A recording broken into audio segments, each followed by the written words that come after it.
ആരെങ്കിലും മരിക്കുമ്പോഴാണോ ഇത് ചെയ്യേണ്ടത്? അല്ല, മരിക്കുമ്പോൾ എല്ലാവരും എടുത്ത് ചാടും. ഒരു രോഗിയെ കൊണ്ട് അത്യാവശ്യത്തിന് പോകാൻ പറ്റത്തില്ല. മാസങ്ങളോളം വർഷങ്ങളോളം ആയത് ഞാൻ പറയണം. കൊട്ടാരക്കര പുത്തൂർ റോഡിന്റെ ദയനീയാവസ്ഥയാണ് എനിക്ക് പിന്നിൽ കാണുന്നത്.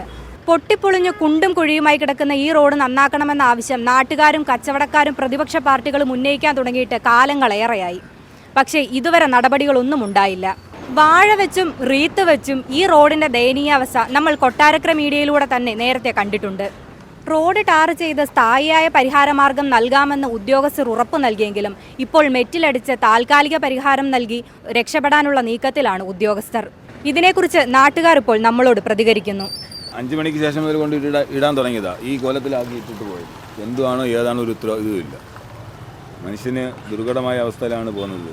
എന്നാൽ മന്ത്രിമാരും MLA മാരും എല്ലാം സഞ്ചരിക്കുന്നതാണ്. എല്ലാ ജനപ്രതിനിധികളും ഇതിൽ പോകുന്നതാണ്. വഴിയാത്രക്കാർ, ഗർഭിണികളെ കൊണ്ടുപോകാൻ പറ്റത്തില്ല, രോഗികളെ കൊണ്ടുപോകാൻ പറ്റില്ല. ഇത്രയും പ്രശ്നങ്ങളെല്ലാം ഒരുപാട് സമരങ്ങൾ കൂടെ എല്ലാവരും നടത്തിയതാണ്. എന്നിട്ട് ഇന്ന് കാലത്തെ ചെയ്തു വെച്ച പണിയാണിത്. രാവിലെ 5 മണിക്ക് കൊണ്ട് ഇട്ടിട്ട് പോയതാണ് ഇവിടെ.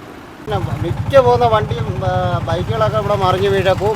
ഇത് ആട്ടോയൊക്കെ എന്ന് പറഞ്ഞാൽ ഇതുവഴി പോകുന്ന മൊത്തം ദുരിതമായിട്ടാണ് പോകുന്നത്. എല്ലാ എണ്ണത്തിൻ്റെ നടു ഓടിക്കുന്നതാണ് ഇതുവഴി പോകുന്നത്. എത്ര അധികാരിയുടെ മുമ്പിൽ എത്തിയിട്ടും വലിയ പ്രയോജനമൊന്നുമില്ല. ഇത് ഞാൻ 2-3 ദിവസം കൊണ്ട് ഇവിടെ ഇല്ലായിരുന്നു. ഞാൻ ഇപ്പം വന്നുകൊണ്ടായി മെല്ലിട്ടേക്കുന്ന കാണുന്നത്. ഇന്നലെ എങ്ങാണ്ട് ഇട്ടതാന്ന് തോന്നുന്നു. കുറച്ച് ദിവസം കൊണ്ട് ഇല്ലായിരുന്നു. അത് കഴിഞ്ഞ് ഇട്ടത്. മെറ്റിലിട്ടിടുന്നാണ്ട് തെറിച്ചാണ് പോകുന്നത്. ബൈക്കുകാരൊക്കെ മറിഞ്ഞ് വീഴുന്നുണ്ടെന്ന് പറയുന്നത് കേട്ടു. ഇന്നലെ വന്നപ്പോൾ ഇങ്ങനെ അറിഞ്ഞതാണ്. എല്ലാം ദുരിതമായി ഇതുവഴിയുള്ള യാത്ര. ഇത് അവണൂർ വരെയും ദുരിതമായത്. ഇതിൻ്റെ ഇടയ്ക്ക് എത്ര എണ്ണം മറിഞ്ഞ് വീഴുന്നുണ്ട്. ഇതൊക്കെ നേരെയാക്കിയാൽ മതിയായിരുന്നു. എന്തോ പറയണ്ടേന്ന് അറിയത്തില്ല. എന്നാലും ഞാൻ പറയുക, നല്ല VIP-കളായ മെമ്പർമാർ താമസിക്കുന്ന ഒരു ഏരിയ ഇത്. പക്ഷേ പല വർഷങ്ങളിൽ, ഇപ്പോൾ ഒരു 3-4 വർഷങ്ങളും ഇങ്ങനെ തന്നെ പോകുന്ന. പല വട്ടവും ഞങ്ങൾ രാത്രി വരുമ്പോൾ മെനഞ്ഞാന്നല്ല 2 ദിവസം മുമ്പ് 2 പേര് 2 യുവാക്കൾ കമന്നടിച്ച് അവിടെ ഒരു കുഴിയിൽ വീണ് ഞങ്ങൾ കണ്ടതാണ്.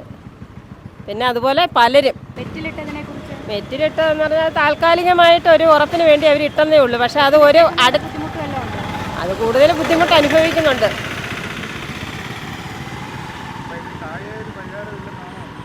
ഒരു പരിഹാരം ഇവിടെ ഉള്ളവർ കണ്ടെത്തും. ഇവിടെ ഉള്ളവരല്ല ഇതിന് അർഹതപ്പെട്ടവർ. നമുക്കറിയത്തില്ല. നമുക്ക് ഇതിനെക്കുറിച്ച് പറയാനൊന്നും അറിയത്തില്ല. അറിയാതെ നമ്മൾ കൂടുതൽ പറയാൻ പറ്റത്തില്ല. അത്രേ ഉള്ളൂ. ഇവിടെ നിന്ന് ആവണൂർ ഇവിടെ കട്ടപ്പാണ്. എത്ര വണ്ടീൻ്റെ ചേസും പോകും, ബെൽറ്റ് ഇതും പോകും, പട്ടയം പോകും, ഷാക്കപ്സറും പോകും. എത്ര വണ്ടി ഒത്തം സ്പീഡായിട്ട് വന്നാൽ ജനങ്ങൾ നടക്കണോ വേണമെങ്കിൽ സൈഡിൽ നടക്കാം. ഈ റോഡ് ഇങ്ങനെ ഉണ്ടെങ്കിൽ വണ്ടിക്കാരങ്ങൾ എന്ത് ചെയ്യാൻ പറ്റും? ഇത് 3 മാസത്തേക്ക് കൂടുതലായി ഈ റോഡ് ഇങ്ങനായി. ഒരുത്തരും നോക്കില്ല. വാടക പോകുന്ന സ്ഥലത്ത് ഇങ്ങനെ മണിയാന വന്നപ്പോൾ ഇവിടെയൊക്കെ നിർത്തി പറഞ്ഞു, സാറേ ഇതുവഴിയാണ് പോകണ്ടെന്ന് പറഞ്ഞപ്പോൾ അതുവഴിയാണ് പോയി. പുത്തൂർ പോകണം, അതുവഴിയായിട്ട് പോയിട്ട് അങ്ങനെ പോയി അവണൂർ കഴിഞ്ഞിട്ട് കയറി. ജനങ്ങൾ എന്ത് ചെയ്യാൻ പറ്റും? പരാതിയെ കൊടുക്കാൻ പറ്റും. പരാതി സ്വീകരിക്കാൻ ആളുമില്ല, ചെയ്യാൻ ആളില്ല. നാട്ടുകാരുടെ നടുവൊടിക്കുന്ന ഈ ദുരിത വഴിക്ക് ശാശ്വത പരിഹാരം വേണമെന്നത് മാത്രമാണ് നാട്ടുകാരുടെ ആവശ്യം. ക്യാമറാമാൻ ശ്രീകുമാറിനോടൊപ്പം പാർവതി, കൊട്ടാരക്കര മീഡിയ.